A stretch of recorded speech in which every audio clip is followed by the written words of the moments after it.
Hoy, continuando con este ciclo que iniciamos hace ya 4 jueves de evocación, camino al bicentenario, se llama, para evocar lo que fue el centenario, lo que fue la Declaración de la Independencia. Hoy tenemos el honor, y yo personalmente el gusto, de que el profesor Luis Alberto Romero nos acompañe, y él nos va a hablar del legado de Tucumán, 2 siglos de Estado y Nación en la Argentina. A pesar de que es un hombre suficientemente conocido por su labor académica y además periodística, le voy a leer brevemente que es historiador, profesor de la Universidad de Intela, integra el Consejo de Administración de la Universidad de San Andrés, es miembro de las Academias Nacionales de Historia y de Ciencias Morales y Política de la Nación. Ha sido profesor titular de la Universidad de Buenos Aires, investigador principal del CONICET. Es autor de Breve Historia Contemporánea de la Argentina y la Crisis Argentina y del siglo XX al siglo XXI. Profesor. Bueno, el tema que nos congrega en este ciclo es la Declaración de la Independencia y el bicentenario de este hecho, que nos invita a una mirada retrospectiva acerca de lo que pasó en la independencia y lo que pasaron en estos 200 años para llegar a donde estamos parados hoy. Comienzo subrayando un par de cosas que me parecen interesantes de la Declaración de la Independencia. La primera es, fue un acto sencillo, ustedes lo saben, todos los hemos aprendido bien, un acto de una austeridad republicana muy grande, en el que se tomó una decisión de una inmensa trascendencia, ¿no? Tanta que a veces me pregunto hasta qué punto los que la tomaron estaban midiendo las consecuencias, porque de hecho el gobierno rioplatense era el único gobierno que había sobrevivido a la cantidad de movimientos producidos en 1810. Allí donde los españoles habían vuelto lo habían hecho de una manera sanguinaria y habían ejecutado a los responsables. En Europa se estaba en un clima muy poco propicio para las repúblicas hispanoamericanas, era la época de la Restauración. Y por otro lado, yo diría, los hombres que estaban en el Congreso de Tucumán, a diferencia quizá de los de la Asamblea del año 13, no estaban imbuidos por este fervor revolucionario que venía de la Revolución Francesa, eran hombres mucho más serenos, que tomaron una decisión prudente en las formas. En realidad, antes de declarar la independencia, el Congreso sacó una declaración con un título muy sugestivo: Fin de la Revolución, principio del orden, ¿no? Pero dentro de esta parquedad de gestos fue una decisión extremadamente audaz, porque prometieron la creación de un nuevo Estado y de una nueva nación.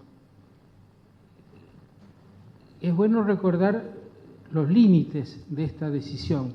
Simón Bolívar, en uno de sus momentos de decepción, que tuvo varios a lo largo de su vida, dijo que los americanos hemos creado repúblicas aéreas. Creo que nosotros podríamos usar quizá una metáfora parecida de claveles del aire, es decir, colgados de alguna cosa imperceptible y que un golpe de vientos los puede arrastrar, porque efectivamente en 1816 no existía la menor idea de cuál iba a ser esta nueva y gloriosa nación, ¿no? Por empezar,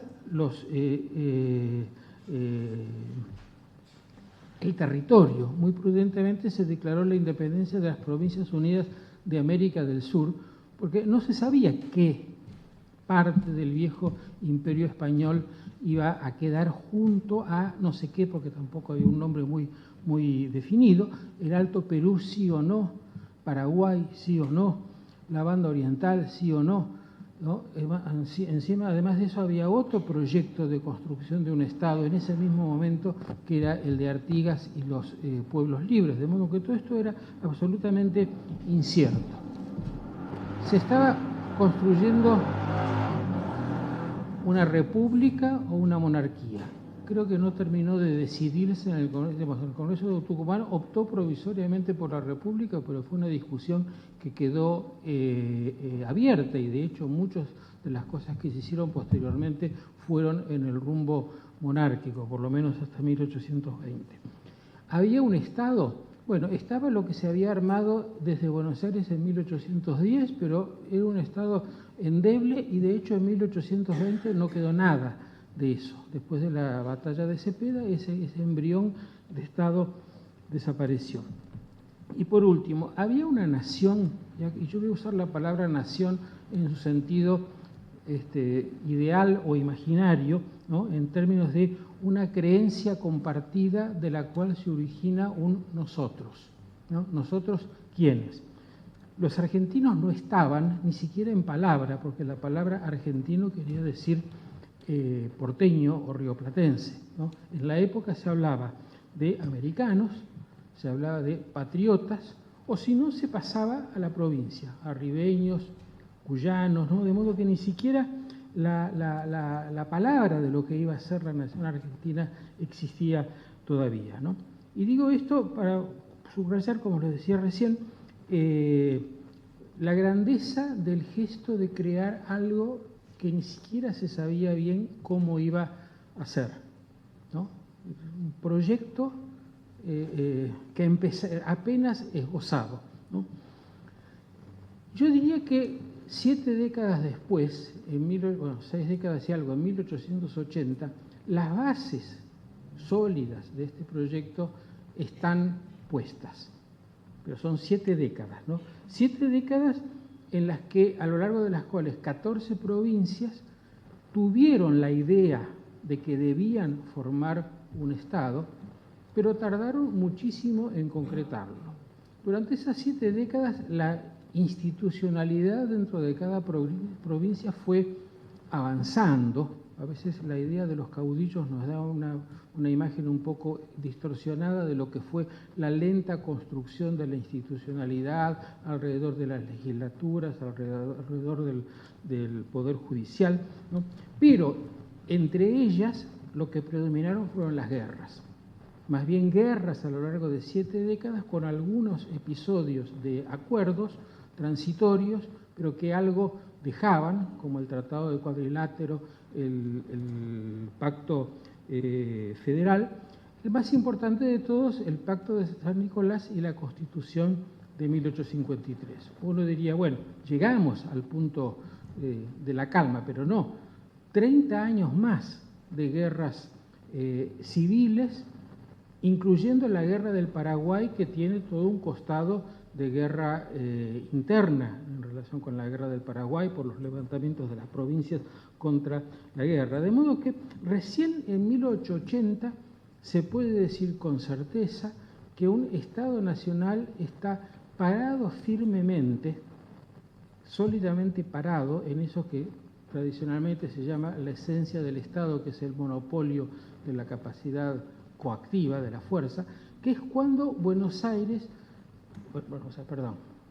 este lapsus es increíble porque es todo lo contrario de lo que yo quiero decir, pero es tan fuerte el sentido común que me salió. Cuando el Estado Nacional, asentado en la ciudad de Buenos Aires, derrota a la última provincia insurrecta, que es precisamente la provincia de Buenos Aires, ¿no? Este es el final de las guerras civiles, que coincide con el final de una etapa importante de la ocupación del territorio, que es la conquista del desierto, ¿no? Bueno, la así llamada conquista del desierto es la incorporación de toda la zona sur y la solución de un problema limítrofe que podría haber sido muchísimo más complicado con Chile, ¿no? Yo creo que ese es un punto en el cual se puede decir, bueno, el Estado ya no puede ser discutido, ¿no? Y sobre todo porque se asienta en la primera institución que tuvo el Estado, que fue el ejército, ¿no? A partir de ese ejército se construyó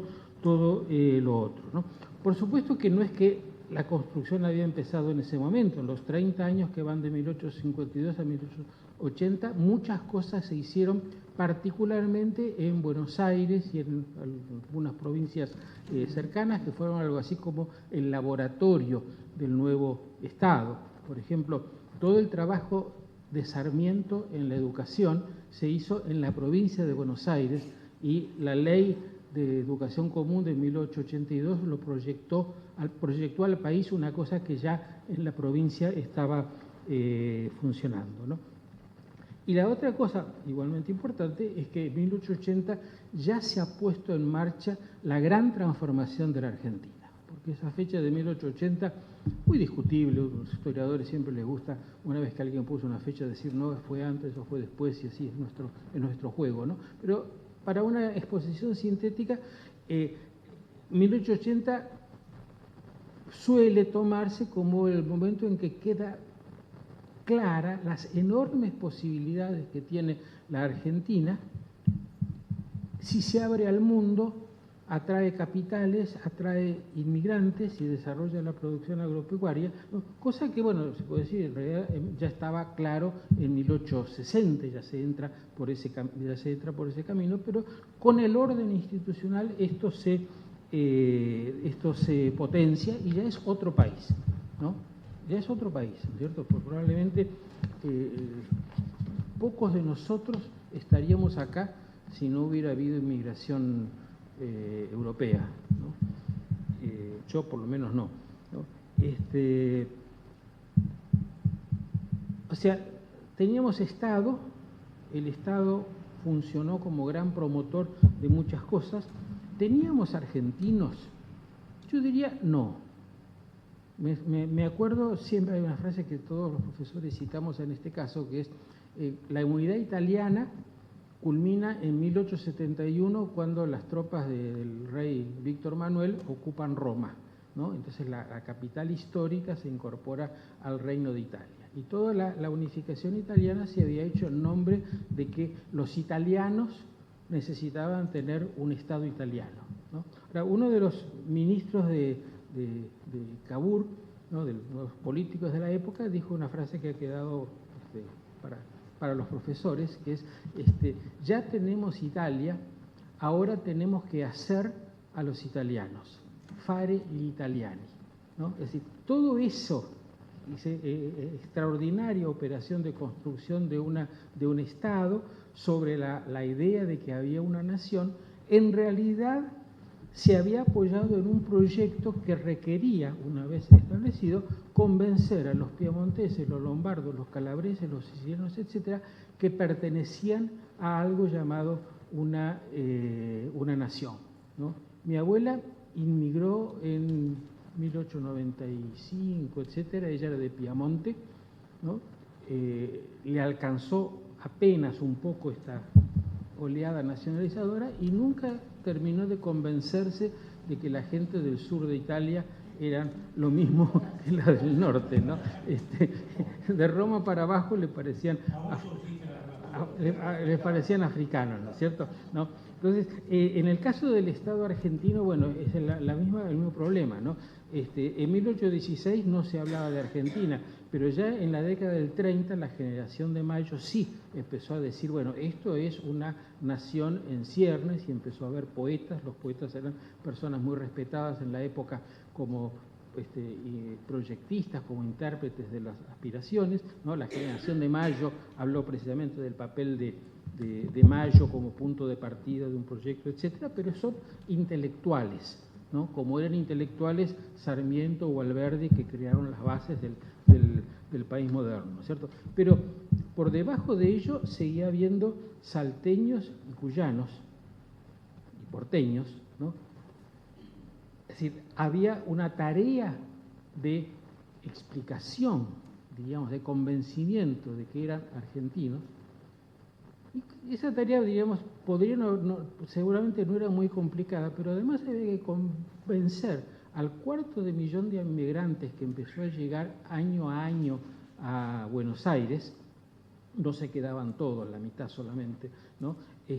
Que teniendo sus padres y sus abuelos y sus tradiciones en Italia, en España, en muchos lugares, también eran argentinos, ¿no? Una tarea ciclópea, ¿no? Transformar a una sociedad aluvial, como decía mi padre, en un nosotros nacional, y esa es la tarea, yo diría la gran tarea que cumplió el Estado a través de la escuela, ¿no? Y es, vistas perspectivas, una tarea digna de Hércules y de un resultado bastante notable, ¿no?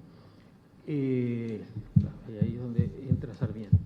Ahora, yo esto es lo último alentador que voy a decir, porque en realidad el tema que yo quería plantear es en qué momento esto dejó de ser un círculo virtuoso y empezó a ser un círculo vicioso. En qué momento los encadenamientos dejaron de ser positivos y empezaron a ser negativos. Es una simplificación porque hasta 1880 no se puede decir que todo hubiera sido positivo. La guerra del Paraguay fue una cosa espantosa, por más que uno diga, bueno, de ahí salió el ejército que permitió establecer el orden, pero podría probablemente haberse logrado de modos menos sangrientos, ¿no? Tampoco todo lo que ocurrió después fue al contrario, ¿cierto? Es muy mezclado el balance, pero yo quiero tomar dos problemas que me parece que nos llevan a nuestro presente. Yo diría dos desvíos, dos caminos que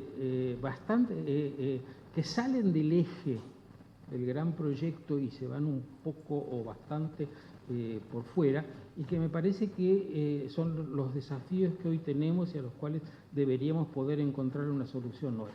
Uno es el desvío del Estado y otro es el desvío de la nación. El Estado en la Argentina ocupó en la etapa de la organización, en la etapa del gran crecimiento y en todas las etapas posteriores, hasta hace algunas décadas, un papel muy importante.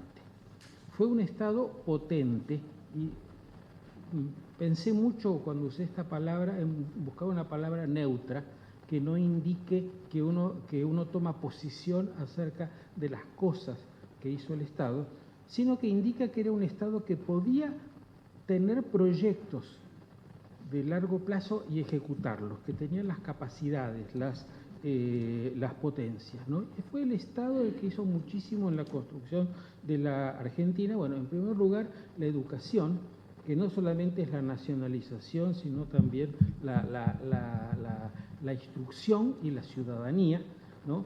Y yo diría, la educación fue durante muchísimo tiempo el dinamizador de una sociedad excepcional, porque no había otra, salvo Uruguay, que se le pareciera en Hispanoamérica, una sociedad con mucha capacidad para integrar a las camadas sucesivas, ¿no? Y para ponerlas en un movimiento de progreso en el que el aporte individual se traducía en un mejoramiento de él, de los hijos, mejoramiento laboral, mejoramiento en la vivienda. Estos fueron siempre los dos primeros indicadores, posibilidad de que los hijos tuvieran una educación mejor que la de los padres. Yo creo, lo digo muy mínimamente porque esto es un tema conocido, ¿no? Pero me parece que esto es casi lo principal de eso que llamamos la Argentina moderna, una Argentina que yo alcancé a conocer, digamos, en sus últimas estribaciones en la década de 1960, ¿no? Tengo un colega, profesor universitario como yo, cuyo padre era analfabeto. En una generación pasó de ser analfabeto a tener un hijo profesor en la Facultad de Ciencias Sociales, ¿no? Esas cosas uno no se las imagina hoy en la Argentina, por lo menos por vías legales, ¿no?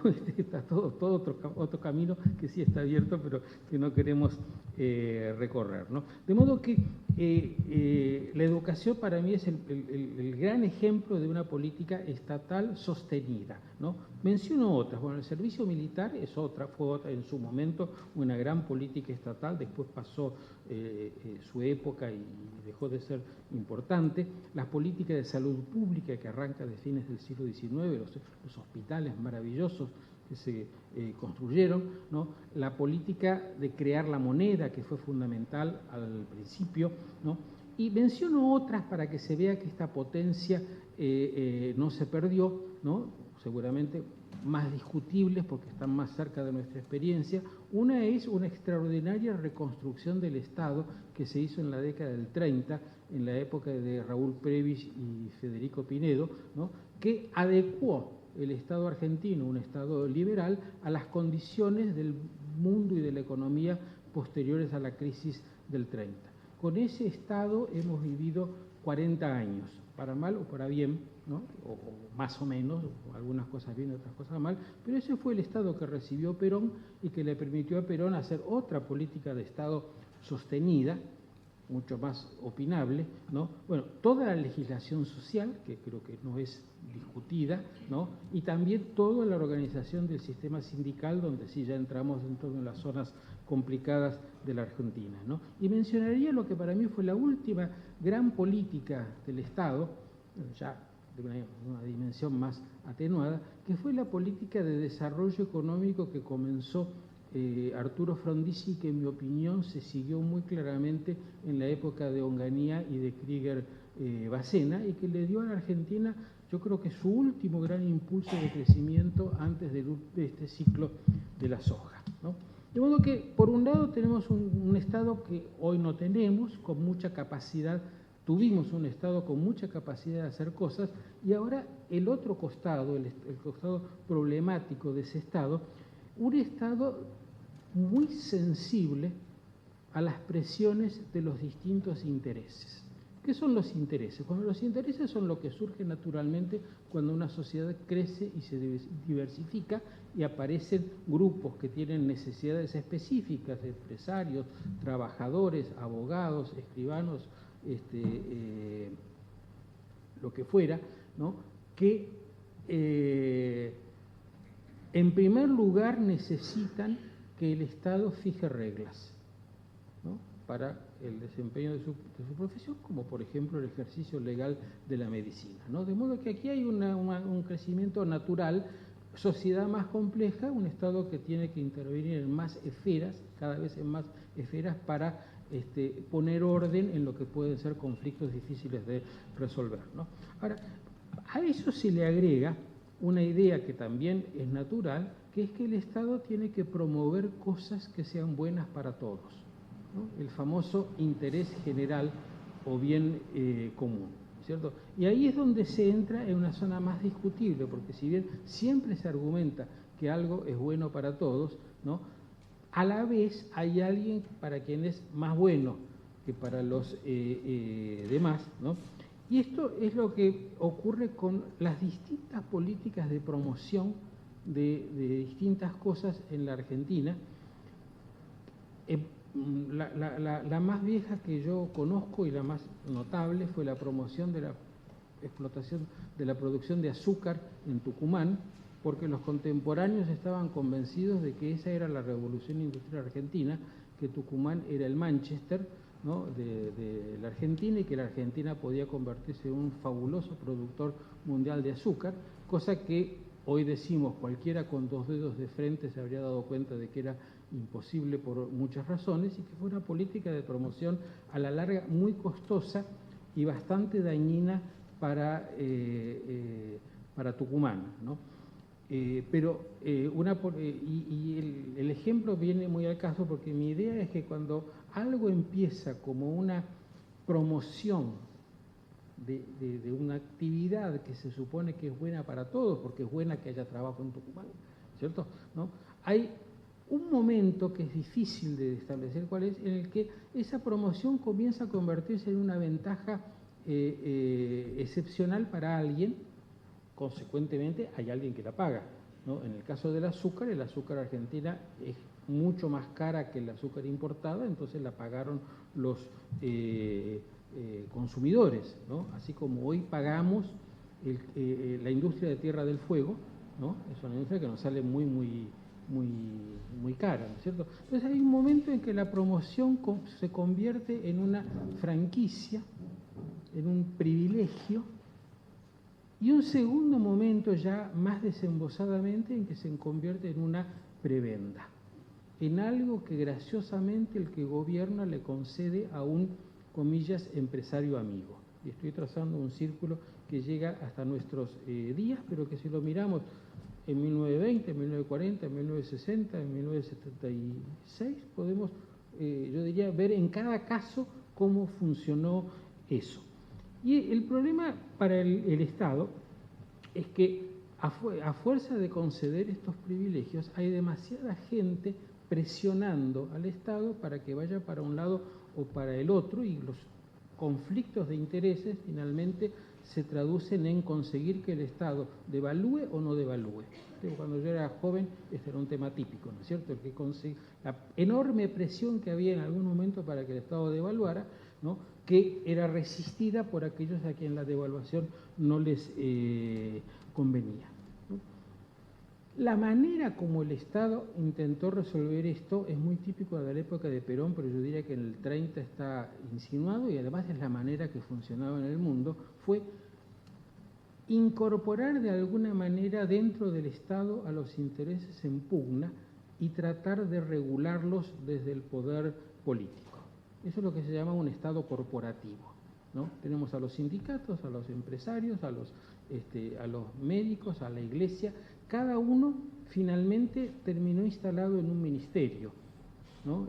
Sabemos que el Ministerio de Trabajo durante muchísimo tiempo es el lugar donde los abogados laboralistas se convertían en funcionarios públicos, y uno no sabía si estaban trabajando para el sindicato dentro del Estado o para el Estado respecto del sindicato. Y yo diría que se puede repetir el esquema en casi cualquier ministerio, lo cual es pésimo para el Estado, porque en lugar de tener esa autonomía y esa potencia que le permite imaginar proyectos generales, se convierte en un lugar de la pelea, en el botín, ¿no?, en el tira y afloja. Yo diría que el extremo al cual llegó aquel Estado fue el periodo del último, no, nunca es el último, del segundo gobierno peronista entre 1973 y 1976, donde además del problema de los montoneros, estaba el problema del tremendo tironeo que Perón creyó que podía solucionar con el pacto social, pero que apenas fue una capita, ¿no? Tremendo tironeo entre los distintos grupos sindicales, los distintos grupos empresarios, y me parece que la crisis que acabó finalmente con el golpe militar tiene que ver con esta incapacidad del Estado para manejar los intereses que él promovía. Bueno, es un tema más complejo que esto, pero la idea que quiero darles es que este Estado del siglo XX tiene estas dos caras: un Estado potente, que podemos decir que es una cara positiva, y un Estado que es capturado por los distintos intereses, colonizado, se suele decir, ¿no?, que inutiliza su potencia, ¿no? Creo que el resultado de eso fue que después del 76, y voy a decir algo que incluye globalmente a todos los gobiernos, sabiendo perfectamente que los gobiernos son muy diferentes, pero yo creo que por acción o por omisión, en el caso de Alfonsillo diría que es por omisión más que por acción, pero en otros casos por acción muy deliberada, la idea de los gobernantes fue que había que achicar el Estado, ¿no? Y no el achique racional de transformar un Estado, como dice Prat Gai, lleno de grasa en un Estado lleno de músculo, ¿no?, sino la idea de que hay que achicar la capacidad básica del Estado, que es controlar a los gobiernos.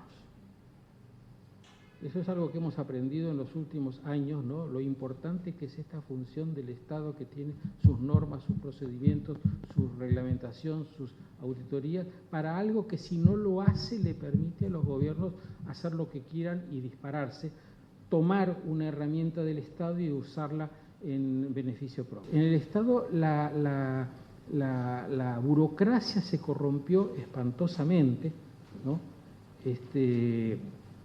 Las agencias, las oficinas, como el INDEC en los últimos tiempos, perdieron el saber acumulado, ¿no? Todo esto, bueno, yo lo he dicho muchas veces en los últimos años, pero ahora están tan a la vista eso, ¿no? Es casi lo primero que uno ve de la herencia recibida es el nivel de degradación material hasta de las oficinas, ¿no? Empezando por ahí, ¿no? Esto de que hay cucarachas en la casa,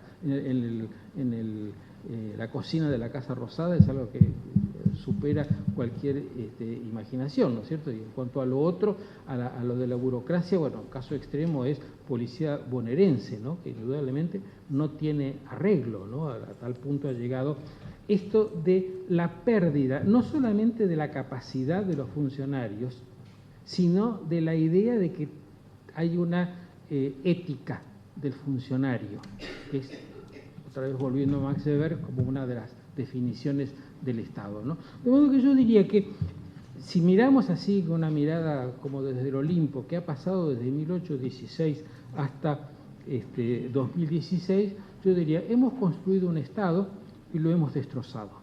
Y en este momento tenemos un Estado destrozado, ¿no? Y esto es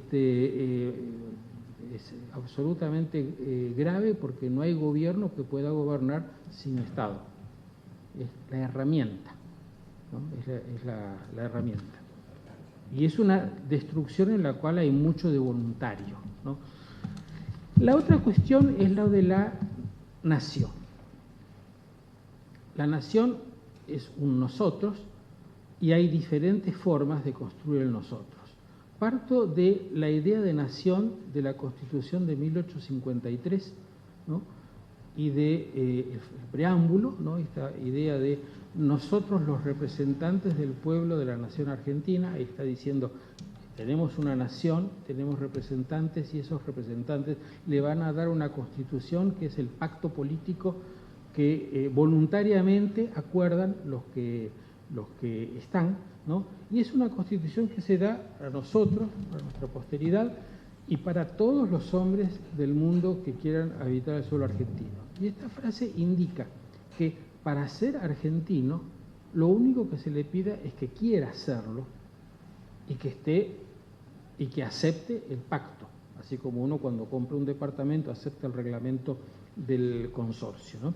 Yo esto le llamaría una concepción liberal de la nación, porque no se dice nada sobre posibles diferencias éticas o de credo, se admite que todo exista dentro del Estado y que es bueno que existan esas diferencias porque son diferencias que crean, ¿no? Que en la diversidad se crea, ¿no? Ahora, desde 1890 o 1900 hay un giro fuerte sobre la idea de nación, que no es argentino, es mundial, pero bueno, las cosas siempre en la Argentina tienen un giro especial, ¿no? Que es el giro hacia lo que yo llamaría una idea integral de la nación. Una idea muy alemana. Alemania era un país muy prestigioso en esa época por su potencial industrial y militar, ¿no? La idea de que un país fuerte tiene detrás de sí una nación unida, ¿no? Y una nación unida puede sonar bien, pero una nación unida en el fondo quiere decir una nación que debe ser unificada, que debe ser homogeneizada, que tiene que tener una cultura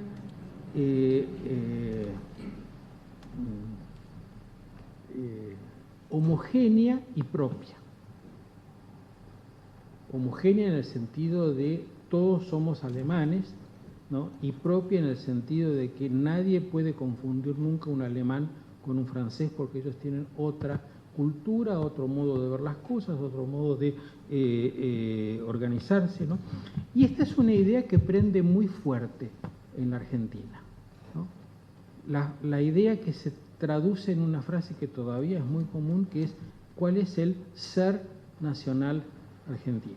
¿No? En una época estaba muy de moda, ahora un poco menos, pero están dando vueltas siempre por ahí, ¿no? La idea de que hay un ser nacional, una esencia que hace que todos los argentinos tengamos una cosa en común que es diferente, por ejemplo, de la de los uruguayos, cosa ardua para probar, ¿no es cierto? Hay que tener mucha convicción para decir los argentinos somos esencialmente distintos de los uruguayos, ¿no?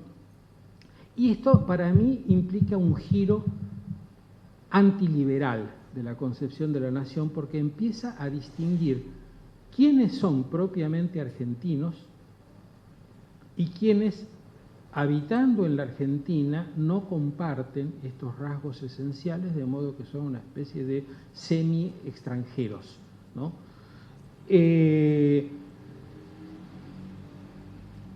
Esta es una idea a la que cada uno le aportó algo desde su costado, no, y con intenciones diferentes y sin concertación, pero que fueron sumando, ¿no? Los primeros que aportaron fueron los intelectuales del centenario de 1920, ¿no? Como Manuel Gálvez, como Lugones, bueno, casi todos, ¿verdad? Porque era la idea de moda, la de preguntarse cuál era el zar nacional. No se pusieron de acuerdo, es una gran cuestión, una gran querella, ¿no es cierto? Si éramos herederos de la raza española o éramos herederos de lo criollo, ¿no? Y casi en cualquier cuestión había 3 o 4 alternativas. Una cosa curiosa de esta idea de la unidad es que es la idea que más peleas produce, ¿no? Y más peleas produce porque en realidad el que logra definir los términos de la unidad está definiendo quiénes están adentro y quiénes están afuera. El ejército, que creció mucho desde la ley, desde principios del siglo XX, y que empezó a tener una voz fuerte, tuvo y tiene, bueno, no sé si la tiene, pero la tuvo hasta hace muy poco, una idea muy definida de la nacionalidad centrada en el territorio. Es argentino todo lo que está en el territorio argentino. No voy a extenderme porque me interesa demasiado el tema y me voy a ir lejos, pero me quedo con esta idea, ¿no? La Iglesia Católica, que crece mucho junto con la inmigración, en realidad la inmigración y el crecimiento del Estado son los dos grandes sostenes en el crecimiento de una iglesia que era bastante pequeña en el siglo XIX, que se convierte en una institución muy fuerte en el siglo XX, muy vinculada con las ideas del Vaticano, ¿no? Que en ese momento eran las ideas del catolicismo integral, y la Iglesia lanza esta fórmula: la Argentina es una nación católica. No dice la Argentina hay un 98% de católicos, que sería un dato, o un 90% o lo que sea, ¿no? Dice, es una nación católica, es decir, los que no son católicos y se creyeron aquella invitación de 1853 a todos los hombres de buena voluntad, les hacemos saber que en realidad los aguantamos porque somos buenos, pero no se metan, ¿no? Por ejemplo, yo me acuerdo de haber estudiado algunos aspectos de esto, las campañas me acuerdo de un cura de una parroquia de Chacarita obsesionado con un grupo de anglicanos que iba a hacer propaganda, ¿no? Y decía, bueno, esto es los enemigos de la patria que se vienen acá a romper la unidad católica, ¿no? El tercer gran contribuyente a esta idea, porque la idea del ejército es distinta de la idea de la Iglesia, pero las dos tienen en común que hay algo, una unidad esencial, ¿no? El tercer componente son nuestros dos grandes movimientos políticos democráticos y populares, el radicalismo primero y el peronismo después, porque según lo que era un estilo político en esa época en el mundo, los dos dicen de sí mismos: nosotros somos el pueblo, nosotros somos la nación, ¿no?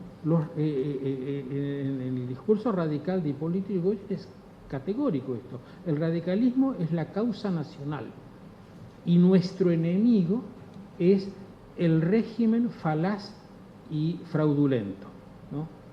Dicho en una forma suficientemente genérica, me equivoqué en la cita. Falaz y descreído, perdón, sí, mucho mejor, ¿no es cierto? Falaz y descreído, una fórmula lo suficientemente ambigua como para que cualquiera pueda ser incluido ahí, pero nosotros y los que no son verdaderamente nación y pueblo. Bueno, y el peronismo no necesito decírselo porque sabemos perfectamente que esa es su definición, y que Perón inclusive lo incluyó en un documento constitucional cuando transformó las 20 verdades peronistas en la llamada doctrina nacional, ¿no? Cosa que hoy escandaliza un poco, pero en el clima de 1950 no era tan exagerado, ¿no? Entonces, lo que quiero señalar es que estos tres y probablemente muchos otros, ¿no?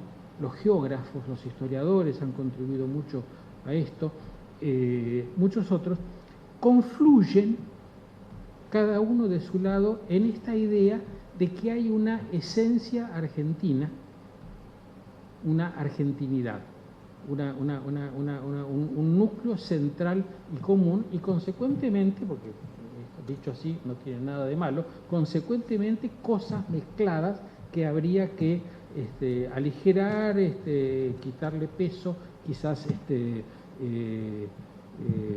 depurarlos, ¿no? En mi opinión, esto que se arma desde principios del siglo XX es hoy el sentido común básico y más arraigado y ubicado en algún lugar del subconsciente, yo diría, para no molestar, de todos nosotros, de mí mismo, a pesar de que trato de combatirlo, porque todos hemos sido educados de alguna manera por alguno de estos lados, ¿no? Digo que está arraigado porque cada tanto florece y se lo ve en todo su esplendor. Después nos asustamos de la imagen de ese genio que teníamos escondido y lo traemos adentro, pero anda dando siempre vueltas por ahí, ¿no? ¿Cuáles son las consecuencias de esto, no? Volviendo a esta mirada un poco panorámica de estos 200 años, ¿no? En primer lugar, lo hemos experimentado, lo estamos experimentando todavía, la política es facciosa casi por naturaleza, porque si hay una fuerza política que dice nosotros somos la nación, inmediatamente coloca a todos los que están ahí en el campo de los enemigos de la patria o los enemigos del pueblo, y esto da una convivencia política facciosa, no tiene remedio, ¿no? Un aspecto de este nacionalismo integral es esta cosa que conocemos también de la grandeza nacional, ¿no? La Argentina tiene un destino de grandeza, ¿no?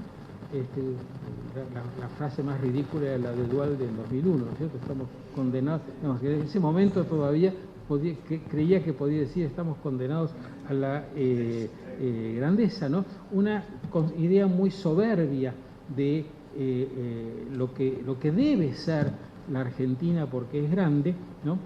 Y consecuentemente una pregunta sobre por qué no y por qué en realidad nos va cada vez peor, ¿no? Y la respuesta es porque hay alguien que conspira para impedirlo. Las ideas conspiracionistas son un rasgo característico de las culturas de medio mundo, ¿no? Se combinan de distintas maneras. En nuestro caso, nuestro discurso nacionalista busca siempre el enemigo que conspira para evitar que la Argentina sea grande, ¿no? En una época, ¿cómo? La sinarquía, bueno, eso sería la síntesis, ¿no es cierto? Porque ahí entran todos, ¿no es cierto? Ahí se descubre que hay un complot donde todos entran, ¿no es cierto? Pero a mí más gracioso me parece la idea tan común en la literatura revisionista de que Gran Bretaña está obsesionada con impedir la grandeza argentina. Aparentemente no pensaban en otra cosa en el gobierno británico que en ver cómo podían perjudicar a la Argentina, ¿no? Y la tercera consecuencia, por ahí es menos evidente, pero en el fondo es igualmente grave, que es la idea de que es mejor tener un país cerrado que un país abierto, porque un país abierto es muy permeable a influencias cosmopolitas, ¿no? Esa palabra es una palabra denostativa, cuando en otras épocas, al contrario, una palabra de cultura universal, ¿no es cierto? Pero nuestros nacionalistas nos han encerrado que ser cosmopolita es malo, también nuestros especialistas en ciencias de la educación, ¿no? Pero en el fondo siempre es la misma idea, ¿no es cierto? Que adentro tenemos lo bueno y que lo de afuera nos obstaculiza, y esto es espantoso desde el punto de vista cultural, por supuesto, ¿no? Desde el punto de vista económico también, ¿no? Yo diría que buena parte de la orientación de la política económica argentina, particularmente las de ese Estado que se llamaba potente, partían de la idea de que el país tenía que arreglarse solo, ¿no? Y no es una idea de gente perversa, ¿no? Cuando yo estudiaba salió el libro de Aldo Ferrer la economía argentina, cuyo un libro que por etapas se llega al ideal del país autárquico, ¿no? Y Aldo Ferrer, que fue ampliando ese libro, mantuvo esa idea hasta su muerte, ¿no? Es una idea muy metida, que bueno, hablando de fuentes, bueno, acá tenemos una fuente completamente distinta. El pensamiento económico también contribuyó a esa idea, ¿no? Entonces, esos dos desvíos a mí me parece que nos llevan, como nos llevaron en 2010, a un balance más bien pesimista de lo hecho en la Argentina. No pesimista porque hayamos hecho todo mal, sino porque lo hicimos muy bien hasta un punto en que nos salimos del camino, ¿no? Yo no sé bien cuál es ese punto, si cada uno sobre esto tiene sus teorías, ¿no? Mi experiencia entre personal y de lo que he pensado como historiador es que el punto de no retorno, el punto donde pasamos de una zona que podía ser, no podía ser, a una pendiente ya para abajo, es la década de 1970, tanto en su primera etapa, yo diría en cierto modo revolucionaria, como en su segunda mitad, que fue la de la dictadura, ¿no? Entre los dos episodios bien distintos, me parece que el país tomó por este camino a donde hemos llegado, ¿no? Y en el que, si volvemos a mirar a 1816, en lo que ese grupito de hombres hizo de una manera tan, si se quiere, irresponsable, es decir, no sabían en lo que se metían, pero que nos dejaron ese desafío de ver cómo construyen un Estado y cómo construyen una nación. Bueno, me parece que estamos justamente ahora en un momento muy adecuado para volver a pensar en estas cosas con amplitud, ¿no es cierto? Yo por lo menos me siento en este momento que puedo dejar de pelearme con otros y pensar en positivo, ¿no? Y tomando estos dos temas, yo diría que el Estado hay que reconstruirlo, ¿no? Desde lo mínimo, ¿no? Desde los edificios hasta algo bastante más complejo, que es los funcionarios, por funcionarios que sepan lo que tienen que hacer y que sean honestos. No sé cuál de las dos cosas es más difícil, ¿no? Y con una dimensión profesional y una dimensión ética, ¿no? Cuando está en el Estado es un servidor público. Porque lo que necesitamos es un Estado que pueda volver a pensar de alguna manera, no sé cómo, porque sé que no es fácil, de alguna manera en términos de algún tipo de interés general. ¿Sí? Un Estado que tiene que lidiar con intereses particulares que están y que así es la vida, ¿no es cierto? Pero que es del Estado donde tiene que salir la línea que permita que esos conflictos de intereses se resuelva positivamente y no negativamente, ¿no? Que en vez de ser un suma cero, sea algo que produzca, ¿cierto? Por ejemplo, por ahí es un poco oscuro lo que digo, pero yo digo, nosotros necesitamos empresarios, necesitamos urgentemente empresarios schumpeterianos, empresarios que inviertan, que arriesguen, que innoven, ¿no? Y tenemos que desalentar totalmente a los empresarios que acostumbrados a vivir del Estado, ¿no? Ahora, además de eso necesitamos que otras muchas cosas vayan en el mismo sentido. Armonizarlos no es fácil, basta leer el diario para darse cuenta de lo complicado que es, pero no me imagino otro lugar que no sea el Estado de donde salga la línea que permita esta confluencia positiva. También me parece que tenemos que reconciliarnos con nuestra nacionalidad, ¿no? Y reconciliarnos quiere decir mirarla, encontrar la dimensión patológica y resolverla, ¿no? Me parece que lo básico es admitamos que una nacionalidad se constituye de partes diversas, ¿no? Diversidad. La diversidad es inevitable y es buena si la diversidad es creativa, ¿no?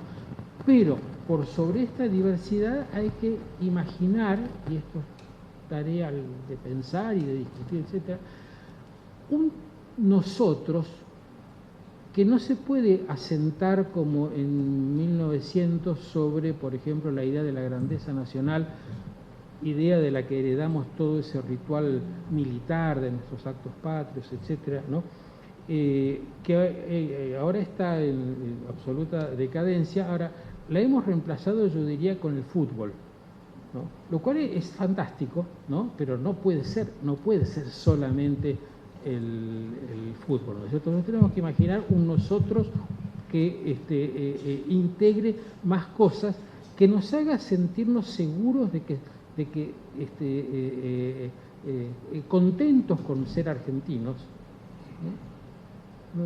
No sé si lo estoy diciendo en términos muy académicamente correctos, pero yo me pasé buena parte de mi vida descontento con ser la Argentina que veía expresarse oficialmente, y no veo, me reconcilié con ella en 1983 y después, bueno, volví otra vez a sentirme medio incómodo, pero no veo por qué un argentino tiene que estar disconforme con su nacionalidad, ¿no? Porque si está seguro de que esa nacionalidad es decente, puede vincularse con el mundo con toda tranquilidad, sin tener miedo de que el mundo lo colonice, lo deforme, lo infiltre, etcétera. Y la Argentina necesita, tanto como necesita el Estado, necesita volver a integrarse. Y esta cuestión de la nacionalidad no es menor, ¿no es cierto? El caso de las pasteras, ¿no? Si nuestra reacción con las pasteras va a ser Uruguay es el enemigo de la Argentina, bueno, no funciona así un país, ¿no? Y parte de eso, y aquí viene mi pequeño lugar, parte de eso es interrogarnos sobre quiénes fuimos, ¿no? Es así, queremos ser esto, pero también quiénes fuimos, y ustedes saben que en los últimos tiempos, particularmente en los últimos 12 años, ha habido una fortísima acción, yo diría, distorsionadora sobre nuestro pasado, ¿no? Que no puede consistir simplemente en negarla y rechazarla, sino que tenemos que pensar una forma de contar nuestra historia que exprese esta aspiración a una nacionalidad tolerante, inclusiva, etcétera, ¿no? Esto es muy difícil. Yo les decía hace un rato, el sentido común que instaló el revisionismo ha sido el triunfo del revisionismo en todas sus variantes, no uno, sino un revisionismo genérico, ha sido muy grande, ¿no? Creo que cualquier argentino, cuando le preguntan a boca de jarro algo, contesta con una afirmación revisionista, ¿no es cierto? ¿Qué fue obligado? Bueno, la vuelta de obligado, cuando nosotros derrotamos a los ingleses, ¿no? Esto sería la primera reacción, ¿no es cierto? Después uno le explica, lo entiende y al ratito vuelve a decirlo, ¿no? De modo que volver a pensar nuestra historia, desarmar mitos, quizá construir otros mitos, porque la historia incluye mitos, pero bueno, mitos sanos, no patológicos, es una tarea tan importante como la de reconstruir el Estado, ¿no? Todo esto cualquier cosa que uno piense es enormemente difícil, desde mejorar la policía bonaerense hasta reescribir reconstruir la narración de nuestro pasado, incluyendo esta zona tan difícil que es el pasado reciente, que está en plena ebullición, la conflictividad. Las dos cosas son muy, muy difíciles, ¿no? Pero bueno, si volvemos a pensar en los hombres de 1816, la verdad es que las dificultades que ellos tenían fueron inmensas. Lo prudente habría sido no meterse, quizás, ¿no? Hicieron su apuesta, construyeron algo que parecía una república aérea, pero no lo construyeron, lo lanzaron, ¿no? Y me parece que 2016 es un buen momento para recuperar ese espíritu de hacer algo nuevo. Bueno, muchas gracias.